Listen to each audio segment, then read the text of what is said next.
يا أيها الذين آمنوا اتقوا الله حق تقاته ولا تموتن إلا وأنتم مسلمون. السلام عليكم ورحمة الله وبركاته. بسم الله والحمد لله والصلاة والسلام على رسول الله. أحبتي الكرام، طبتم وطاب ممشاكم وتبوأتم من الجنة منزلا. أسأل الله العظيم رب العرش العظيم أن يجعل جمعنا هذا جمعا مرحوما ولا يجعل من بيننا شقيا ولا محروما. We're still continuing with the seerah of the Salaf Salih rahmatullahi alayhim ajma'een, and we mentioned, mashallah, a number of the honorable tabi'een rahmatullahi alayhim, the scholars who paved the way for us today.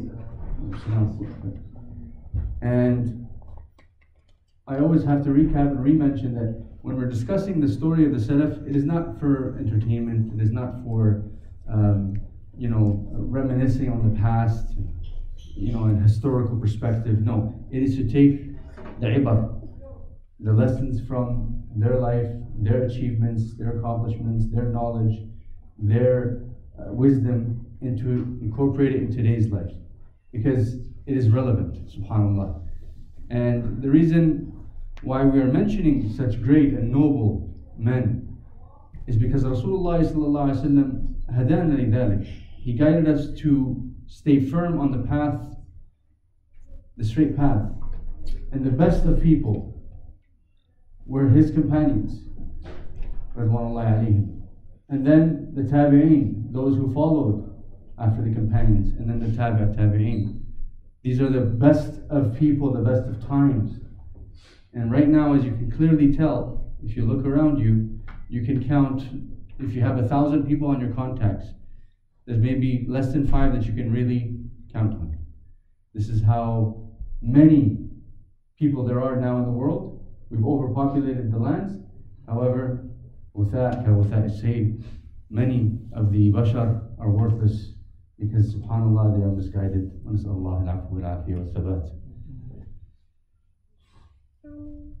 When we're discussing the ilm and the ulama, we have to understand that everything goes and coincides with the Quran and Sunnah. There is nothing min dihnik wala dihni. There's nothing from our opinion. I always stress this because this is where it goes to the dangers. The bid'ah come about, and then the people have an opinionated deen. And we have no room for this in the Shara of Allah subhanahu wa ta'ala. And specifically, this particular tabi'i, who was an imam, a scholar, a muhaddith, a faqih, min a'bad al-ulama, rahmatullahi alayhi rahmatan wasi'ah, we have a lot of controversy when it comes to his mention and his ilm. And this is why I actually mentioned him in the last halaqah, but I want to continue, inshallah, to emphasize on what his achievements were and how we can clearly define his knowledge, rahmatullahi alayhi. وهو من هو أبو بكر محمد بن سيرين rahmatullahi alayhi. And he was a tabi'i scholar, as I said, and he lived at the same time as Sheikh Hassan al-Basri. وكان قرين مع Sheikh Hassan al-Basri rahmatullahi alayhim ajma'in. He was a companion of Sheikh Hassan al-Basri, and he witnessed 30 of the Sahaba. This is what qualifies him to be a tabi'i. وأخذ عنهم العلم والحديث, and he took from them hadith and knowledge. And he was born at the end of the Khilafah of Uthman bin Affan, the Nurayn, radiallahu anhu ardah. Some scholars say he was born near the last 4 years or the 2 years. Okay? He lived for about 80 years, Tabarak ar-Rahman. He lived a long life, subhanAllah, mashallah. And he was from the ulama of al-Basra, as I said, Sheikh Hassan al-Basri. And he was a companion of Sheikh Hassan al-Basri.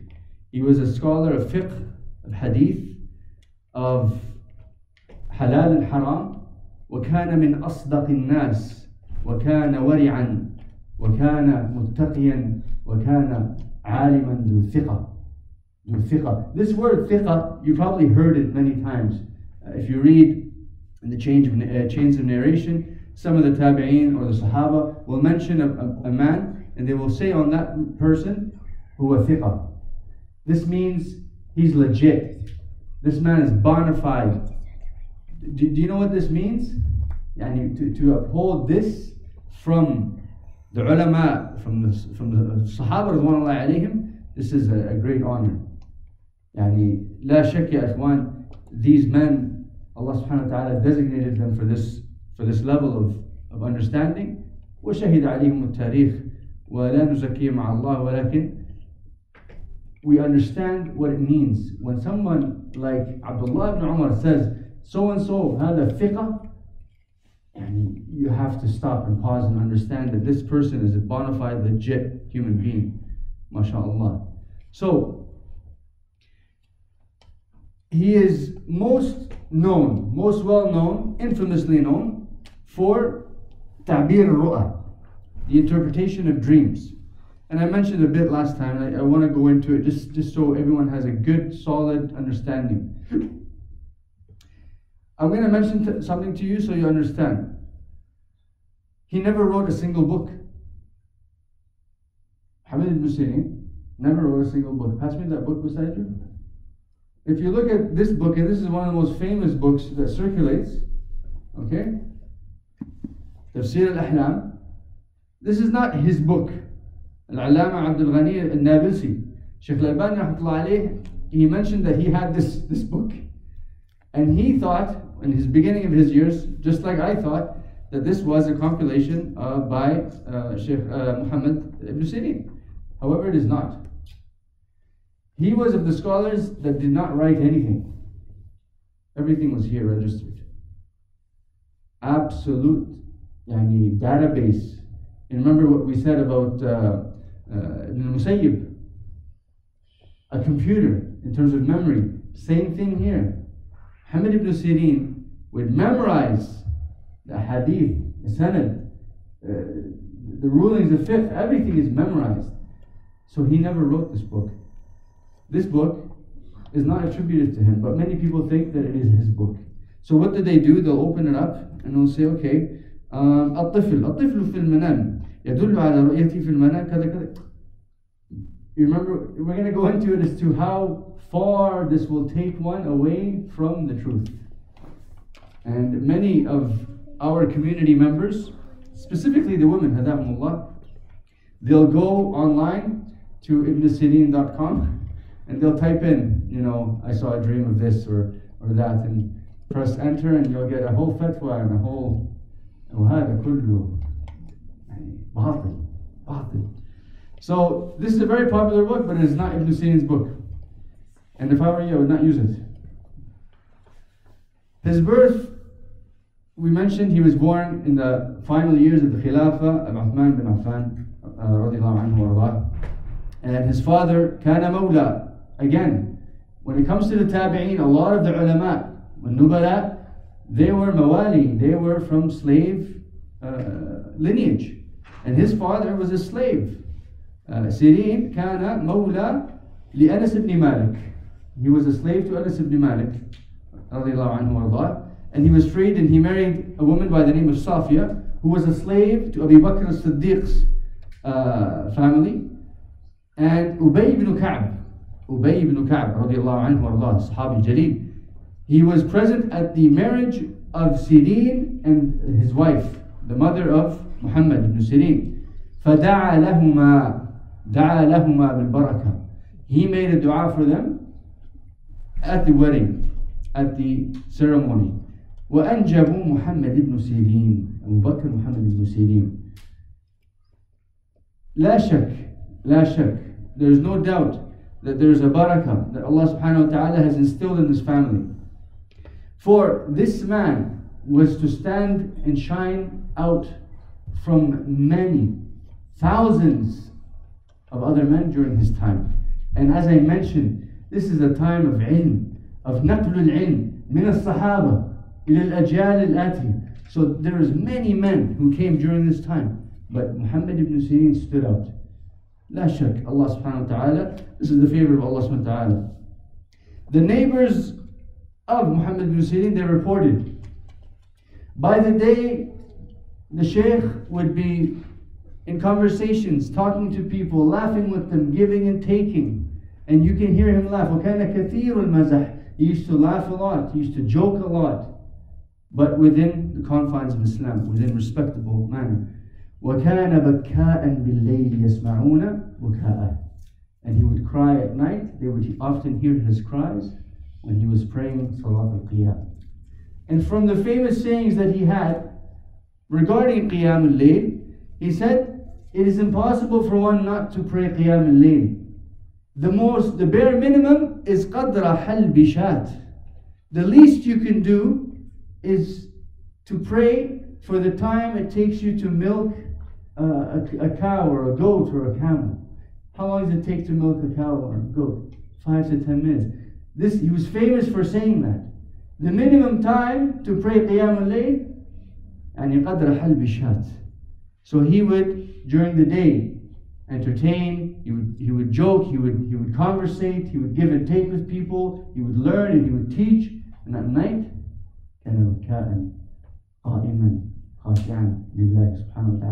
this is something I wanted to mention because many of the ulama have mentioned about him, and they said this is a candid ability that the da'iyah or the student of knowledge or the alim or the imam must have. Because in order for you to relate to the people, you can't be the guy who's always joking, never taken seriously, and at the same time you can't be the other extreme who's always quiet and reserved and unapproachable. If you can't relate to the masses, then how can you deliver? How can you give them the knowledge that they need? You have to be able to learn and to know how to give and take. And this is a very critical characteristic when it comes to being accepted by the people in terms of your knowledge and how you give your da'wah. He, rahmatullah alayhi, was a businessman. He wasn't a monk in a monastery, a hermit. La. The man was a businessman. He had to make money, just like all of us. Nobody here is, mashallah, inherited millions of dollars. If you have, let me in the family. But I'm just saying, he was a businessman, despite the fact he was an imam, a alim, a muhaddith. He was a businessman, and he was dealing with textiles. He would buy and sell textiles like silks and cottons, and he was more well known for selling oil. What kind of oil? Olive oil. And there's one incident in his life which has stood out as a hallmark of his character, subhanAllah. I want you to think about this. The man invested 40,000 dirhams. A dirham is silver, 40,000 silver coins to buy a lot of olive oil from a farm in order to resell it, to distribute, to resell it. When he got the stock, 40,000 silver coins worth. Must be a lot. And it's pure, extra virgin olive oil, the best. When he got the stock, he would look at his product. Quality control. He's checking what he's got before he puts it out in the market. And it comes in big jars. And it's from one farm, one press. And he noticed one of the jars had something extraordinarily big, an anomaly. So he looked, and it was what? A small mouse. A dead mouse within the jar. So he's thinking, what is this? This is my good. These are my goods. And this little mouse has tainted my goods. He didn't think, okay, this one jar is the only jar that's tainted. What he thought, he said, okay, the mouse must have been in the press where they were pressing the oil. So all the oil that came out, the mouse was in the press. And all the bacteria that's on the mouse is now in the jars. And this was the last jar to be filled, and the mouse fell inside of it, and here's the proof. He didn't suffice with saying, okay, this jar is now garbage. But here, this is another point to understand. This is a very long time ago, Yani. Very long time ago. During the fitna between the Sahaba. Yani, 1400 and some years ago, 30 years ago. what did the Arabs or the Muslims know about mice carrying bacteria or disease? They knew a lot more than you think, subhanAllah. While the Romans were eating and defecating in the same place, the Muslims had sanitation, irrigation. And أنظف الناس. So here is Muhammad ibn Sireen, he's saying this mouse has probably tainted the entire batch. The entire batch.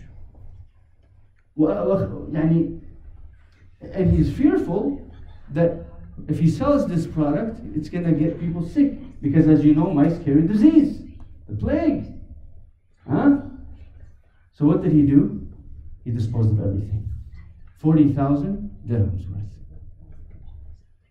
And subsequently from that, he went into debt. He lost. He owed people money. And during the end years of his life, he went to prison for that. Rahmatullah alayh, because of his wara', because of how much he feared Allah subhanahu wa ta'ala. And it was reported that during the end of his days, he was still in debt. He was still in debt. Some people didn't forgive him, so he went and served time in jail. On his deathbed, and his son is beside him. His son's name is Abdullah, by the way. This is the only son that we know that he had that survived. Rahmatullah alayh. On his deathbed, he told his son, I fear the hisab. I fear because I owe money. And he owed 30,000 dirhams. So his son, he told him, he says, it is on me, O father. It is on me. He said, it is on me, let me pay it, my father. So he said, can you promise me that you will? He said, na'am. And he paid it. And this, subhanAllah, shows you al-jaza'u min jinsi al-amal. What you do, you will be rewarded by. And Muhammad ibn Sireen kana barran bi ummihi. He was noted for being very dutiful to his mother. His companions and his students, they narrated and they said, لما كان يحدث أمه, when he used to speak to his mother, he used to speak to her in such a soft voice that we thought he was ill. وكان, and he also, when he used to sit with his mother to eat, he wouldn't eat anything, he would just look at her. Just like this, he would look at her. So his companions and his students, they said, Ya Shaykh, why do you eat with your mom but you don't eat? He says, أخشى, I fear. لو مددت يدي, if I took my hand and I took something before she took it, that her eyes laid on it. I fear that I would take something that her eyes were looking at. So, subhanAllah, you see, this is how dutiful he was to his mother. So this carried onto his son being dutiful to him, to paying off his debt on his deathbed. Rahmatullahi alayhi. And his son, by the way, it was reported that his son, he left behind, after he grew of old age, he left a worth of 300,000 dirhams. From the 30,000 that he paid off, and Allah Azza wa Jalla yudha'af. Allah Ta'ala multiplies by 10. فَلَا شَكْ, subhanAllah, this is something that we have to pay attention, these little details. And we said, كَانَ مُحَدِّثًا rahmatullah alayh. He carried the hadith of Rasulullah sallallahu alayhi wa sallam. وروى عن أبو هريرة رضي الله عنه وأرضاه وقال إمام أحمد رحمة الله عليه, the most accurate narration is عن محمد بن سيرين عن أبي هريرة رضي الله عنه وأرضاه. This is Imam Ahmad. He said the most accurate narration is عن محمد بن سيرين عن أبي هريرة رضي الله عنه وأرضاه. And he would fast one day on, one day off. The ulama were known for this. And right now we're going into daylight savings times, as you guys know. We're going to fall back an hour. Maghrib is going to be subsequently at what time? 4:20? 4:40. Very short. It's going to go very short. So you can fast these days, even if you can't every second day, Mondays and Thursdays. Ayyam al-Bayt. The winter days are short. So take the advantage and practice this ibadah that will get you closer to Allah subhanahu wa ta'ala. And because of his fitna, because of his dhakat, he was always called upon to judge, to be a certified judge, an Islamic judge.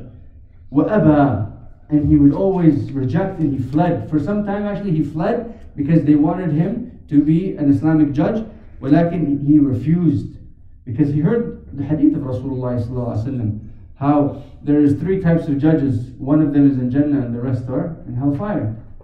The one in Jannah is the one الذي يحكم بالحق يقضي بالحق. The other 2 are the ones who make rulings without knowledge, or make rulings with ignorance or with injustice. So it's very, the percentages are not good. If it's 1 out of 3 that's going to Jannah, that means no, I'm good. That's what he said. He said, I don't want to go to hellfire. I don't want to be a judge. And this is again from the fear of Allah subhanahu wa ta'ala.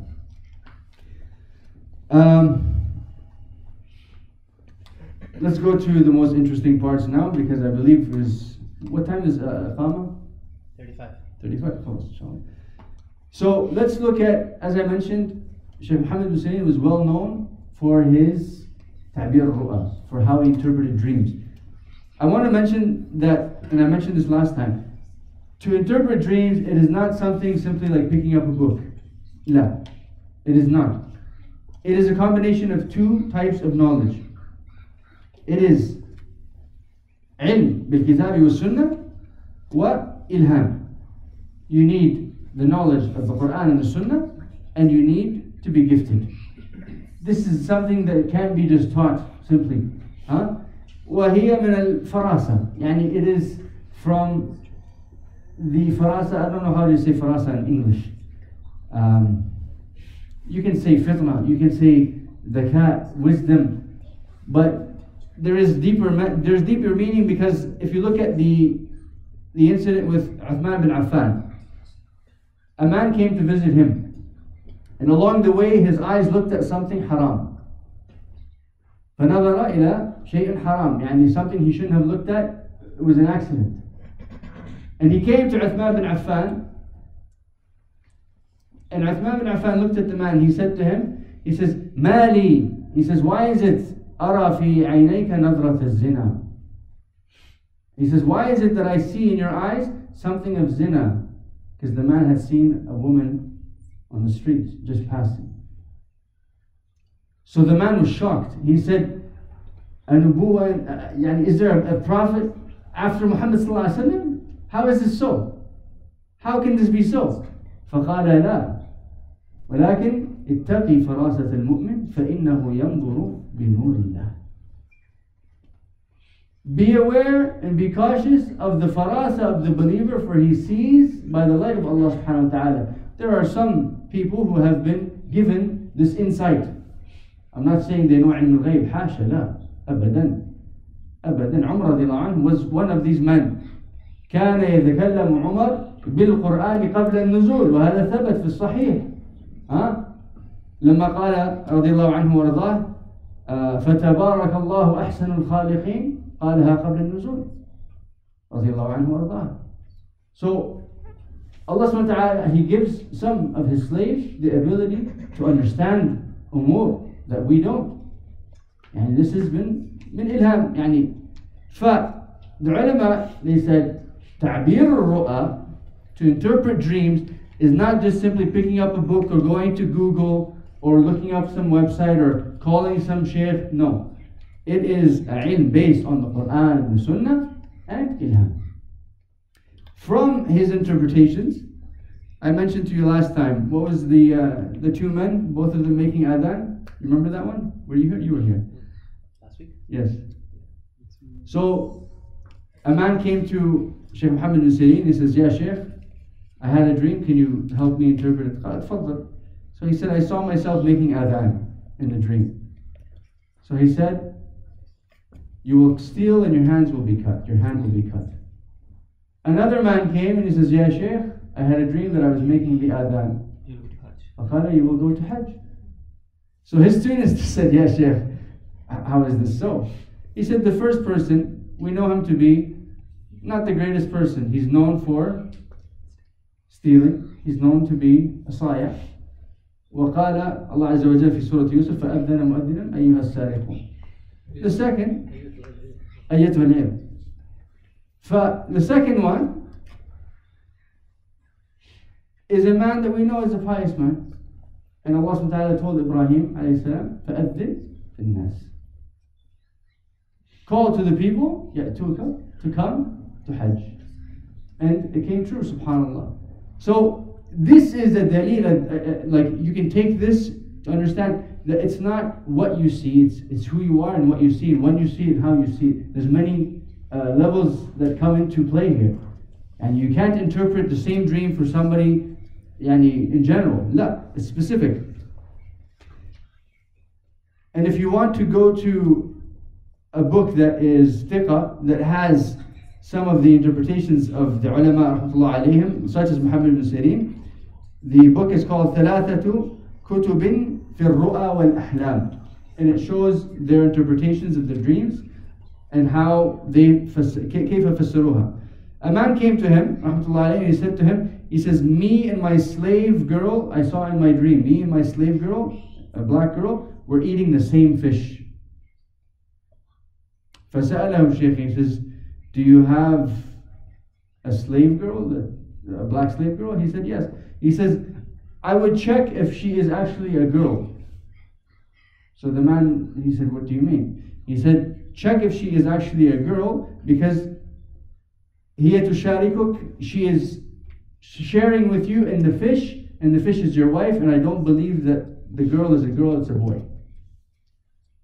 So his slave was a black girl, but she wasn't a girl, she was a boy. And subhanallah, yes. A man came to him and says, قال يا شيخ, I am carrying a vessel of water, and the vessel broke, but the water remained on my head. Inshallah. We'll continue, inshallah.